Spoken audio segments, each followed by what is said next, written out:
चलें करते हैं टेबल। तो टेबल के लिए आपको क्या करना पड़ेगा, सबसे पहले एक टेबल का मेन एलिमेंट लेना पड़ेगा। मीन के सबसे पहले आए और आपको लिखना पड़ेगा टेबल। टेबल का ये एक एलिमेंट है और अब इसके अंदर आपने सारा टेबल का जो है वो कोड लिखना है। लाइक जो भी हमारे पास टेबल होगा हमारे पास, उसका जो वो कोड है वो किधर लिखना पड़ेगा, इसके अंदर, टेबल वाले के अंदर। अब जो चीज़ मैं आपको करवाने समझाने जा रहा हूँ वो देखो, कि जो जो टेबल है ना हमारे पास, ये डिपेंड करता है रोज पे। अब रोज हमारे पास कहाँ पे होती हैं, एक्स एक्सिस के लो, मीन के लेफ्ट टू राइट जो हमारे पास होती हैं वो क्या होती हैं, रोज होती हैं, मीन हॉरिजॉन्टल, जिन्हें हम कहते हैं हॉरिजॉन्टल लाइन। तो रोज किस फॉर्म में होती हैं, हॉरिजॉन्टल फॉर्म में। तो ये जो टेबल है ना, हमें HTML में जो टेबल है वो हॉरिजॉन्टल फॉर्म में तैयार करने पड़ते हैं। मीन के एक हॉरिजॉन्टल में एक रो भी तैयार कर बिल्ड करनी पड़ेगी, देन उसके बाद हमें दूसरी रो जो है वो बिल्ड करनी पड़ेगी, देन तीसरी रो बिल्ड करनी पड़ेगी, देन चौथी रो। मीन के अपने टेबल के अकॉर्डिंग हमें जितनी रोज चाहिए होंगी हम लोग उतनी रोज तो क्या कर सकते हैं, बिल्ड कर सकते हैं। सबसे पहली चीज। अब इसके बाद ये देखना है कि रो को क्रिएट करने के लिए हमारे पास एक एलिमेंट यूज होता है TR के नाम से। Mean TR।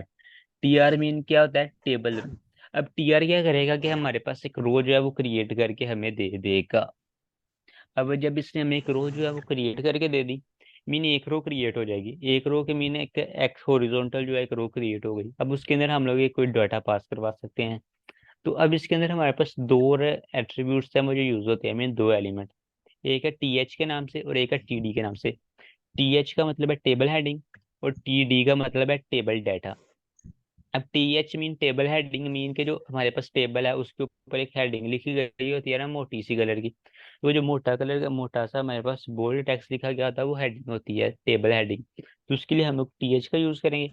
उसके बाद जो नीचे डाटा पास करवाएंगे उसके लिए हम लोग यूज करेंगे TD का।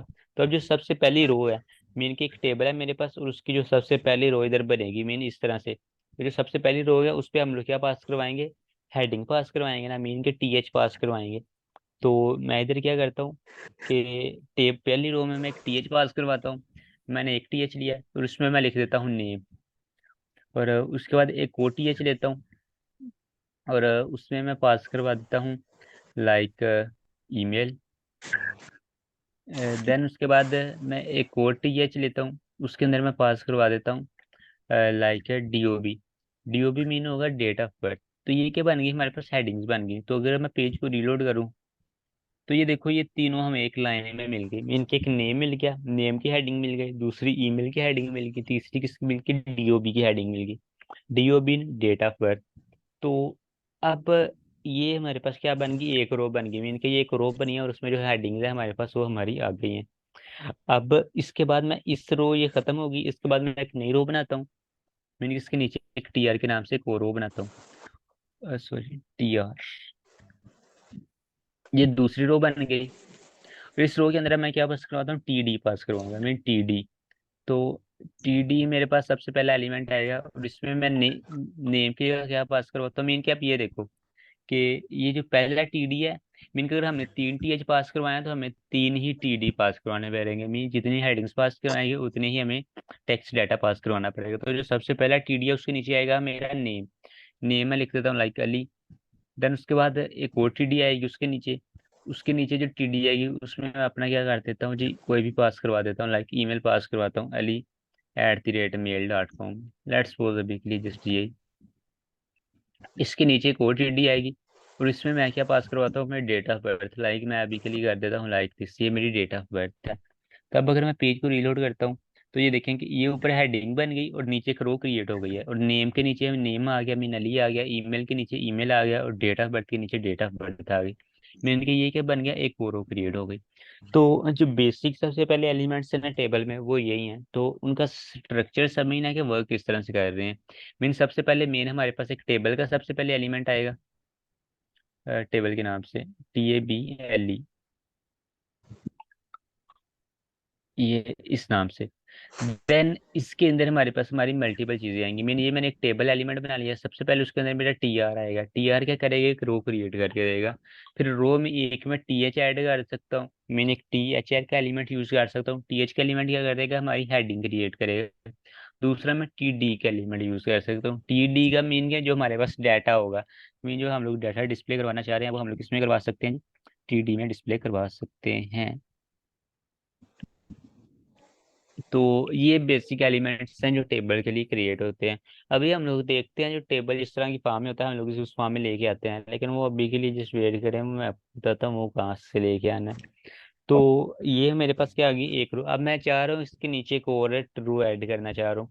मीन के ये मेरे पास क्या है कि सिर्फ एक बंदे का डाटा जो है वो डिस्प्ले हो रहा है। अब टेबल में क्या करते हैं कि मल्टीपल डाटा को डिस्प्ले करवाना होता है। तो मैं सिंपली क्या करूंगा कि इसी रो को कॉपी कर लेता हूँ अभी के लिए। ये यहाँ आप नई रो बना सकते हैं, हर रो में जो डाटा वो अपने हिसाब से एडजस्ट कर सकते हैं, लेकिन अभी मैं क्या करता हूँ कि इसी रो को 2-3 दफा क्या कर लेता हूँ, कॉपी कर लेता हूँ।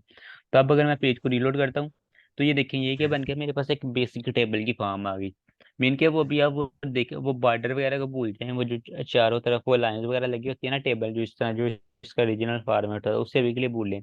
ये देखिए कि जो बेसिक HTML के साथ जो टेबल का स्ट्रक्चर है वो मेरे पास क्या हो चुका है, बिल्ड हो चुका है। तो सबसे पहले बताएं ये क्लियर है, इसका सिंटैक्स क्लियर है, इसमें एलिमेंट जो यूज होंगे वो क्लियर है, इनमें कोई क्वेश्चन हो तो। जी क्लियर है। क्लियर है। ओके। तो अब इसके बाद हमें वो जो पता है टेबल के राउंड बॉर्डर वगैरह लगे होते हैं, आपने देखे होंगे, क्योंकि टेबल होती है बॉर्डर है, लेकिन उसके लिए हमें थोड़ी सी CSS की प्रॉपर्टी का यूज करना पड़ेगा। तो चलिए हम लोग आज एक नई प्रॉपर्टी पड़ेगी बॉर्डर की। बॉर्डर क्या करता है कि हमारे एलिमेंट्स के अराउंड एक बॉर्डर जो है वो क्रिएट करके दे देगा। तो आपको क्या करना पड़ना है, आपने सिंपल आना है अपनी CSS के लिए मेन के स्टाइल के अंदर, और सबसे पहले आपने सेलेक्ट करना है टेबल को। टेबल को मैंने सेलेक्ट कर लिया, और इसी तरह तो इसके बाद आपको इधर लिखना पड़ेगा, सबसे पहले बॉर्डर की प्रॉपर्टी लिखनी पड़ेगी, BORDER। देन उसके बाद आगे कुछ इस तरह से लाइक बॉर्डर। उसमें अब बॉर्डर की विड्थ मीन बॉर्डर हमारे पास कितना मोटा होगा, लेकिन मीन की चौड़ाई उसकी होती है कि कितने पिक्सल हम लोग बॉर्डर को कितना मोटा रखना चाह रहे हैं या ब्रीक रखना चाह रहे हैं, वो चीज़ होती है। तो मैं सबसे पहले देता हूँ 2 पिक्सल, कि बॉर्डर की जो मोटाई है मोटाई वो 2 पिक्सल हो जाए। दूसरी चीज इसमें हम लोग पास करवाएंगे बॉर्डर की टाइप। अब बॉर्डर की टाइप्स होती हैं, लाइक आपने देखा होगा कि कुछ बॉर्डर होते हैं डॉटेड फॉर्म में, इनके डॉट की फॉर्म में बॉर्डर बने होते हैं, कुछ होते हैं सीधी स्ट्रेट लाइन खींची गई होती है, कुछ होते हैं डबल होते हैं मीन डबल बॉर्डर्स, और कुछ लाइक वो फील्ड साइन तरह से वो बने होते हैं, आई मीन वेव्स की फॉर्म में बॉर्डर्स जो हैं वो बने होते हैं। अभी के लिए जिस हम लोग 16 आपको पेज का टैक्स बता रहा हूँ, मीन के बॉर्डर की प्रॉपर्टी लेंगे, उसके अंदर 3 है कि विड्थ है कि बॉर्डर को कितना मोटा रखना है, दूसरी उसकी आएगी टाइप बॉर्डर की, बॉर्डर की टाइप में सॉलिड हो, तीसरा पाएगा बॉर्डर का कलर के बॉर्डर का जो कलर है वो किस तरह से कर। अब इस सेलेक्ट ब्लैक पे है में लिख दें #000, या आप RGBA मेथड का यूज कर लें, आपकी अपनी मर्जी है। तो अभी के लिए मैं #00 लिखता हूँ, मैं हेक्सा यूज करता हूँ। तो मीन की ये मैंने क्या कर दिया कि जो टेबल है उसका जो बॉर्डर कितना हो जाए सॉलिड ब्लैक। तो अब अगर मैं पेज को रीलोड करता हूँ तो ये जो मेरा मेन टेबल है, मेन के जो टेबल का एलिमेंट है उसके अराउंड बॉर्डर लग जाएगा। टेबल का एलिमेंट कौन सा है, ये वाला मेन, ये टेबल के